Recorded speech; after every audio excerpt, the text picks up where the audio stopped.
সেই আশাবাদ ব্যক্ত করে এখন বক্তব্য রাখার জন্য আমি অনুরোধ করছি আজকের প্রধান অতিথি সিলেটের 1 আসনে সংসদ সদস্য পদপ্রার্থী জননেতা জনাব খন্দকার আব্দুল মুক্তাদির ভাইকে জননেতা জনাব খন্দকার আব্দুল মুক্তাদির ভাই।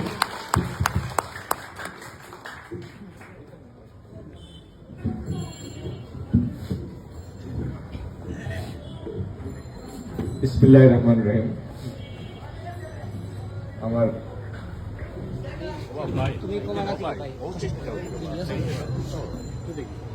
উপস্থিত নেতৃবৃন্দ, সামনে উপস্থিত আমার মুরব্বিয়ান, আসসালামু আলাইকুম। আমরা এখানে হয়েছি আমরা প্রয়াত দেশ নেত্রী বেগম খালেদা জিয়ার লাগি দোয়া করার লাগে। এই দোয়ার আয়োজক হিসেবে আমাদের যোগাযোগ করছিল প্রথমে একরাম, আমরা মরহুম এই রাজা ভাইয়ের বাতিটা তার পরিবারের উদ্যোগে মূলত এটা হয়েছে, মণিময়টার লোকে যুক্ত হয়েছে। যাই হোক,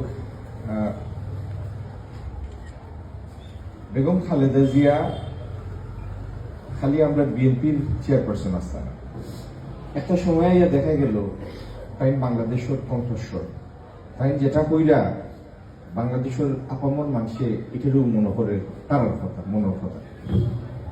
একজন মানুষের আস্তে দেশের সব মানুষের মনের কথাটা হওয়ার যে ক্ষমতা সামর্থ্য, এটা আল্লাহ পাক রব্বুল আলামিনের এক অপার মেহেরবানি।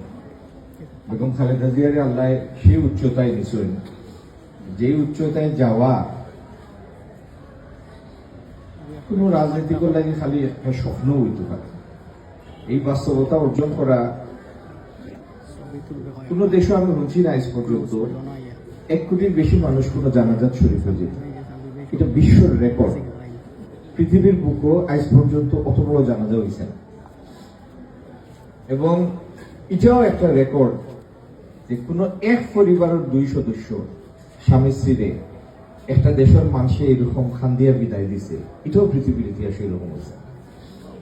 আল্লাহ আমরা মাতৃসম নেত্রী বেগম খালেদা জিয়ারে জান্নাতুল ফেরদৌস দৌকা এবং শহীদ রাষ্ট্রপতি জিয়াউর রহমান রে আল্লাহ রাব্বুল আলামিনের শহীদ হিসাবে কবুল করুক।